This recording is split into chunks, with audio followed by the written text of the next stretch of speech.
মধ্যপ্রাচ্যে নিজেদের প্রতিরক্ষা সক্ষমতা বাড়াতে দীর্ঘদিন ধরেই বিভিন্ন দেশের সঙ্গে সামরিক সহযোগিতা জোরদার করে আসছে সৌদি আরব। এবার সেই ধারাবাহিকতায় ফ্রান্সের সঙ্গে নতুন প্রতিরক্ষা অংশীদারিত্ব চুক্তি করেছে দেশটি।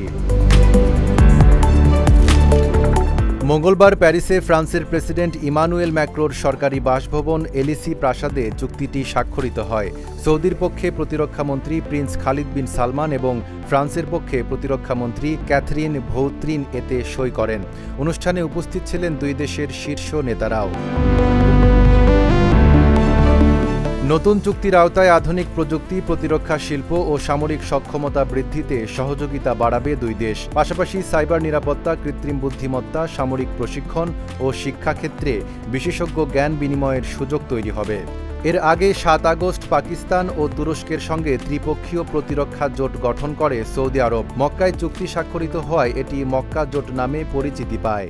লোডশেডিং কিংবা ঘরের বাইরের তীব্র গরমে ওয়ালটন রিচার্জেবল ফ্যান থাকলে থাকবে শুধু বাতাস আর বাতাস। মক্কা জোটের পর মাত্র ২ সপ্তাহের মধ্যে ফ্রান্সের সঙ্গে নতুন প্রতিরক্ষা চুক্তি করল রিয়াদ। সৌদি পররাষ্ট্র মন্ত্রণালয় বলছে, নতুন চুক্তি দুই দেশের বিদ্যমান প্রতিরক্ষা সহযোগিতাকে আরও বিস্তৃত করবে এবং অভিন্ন স্বার্থে যৌথ সক্ষমতা বাড়াতে ভূমিকা রাখবে।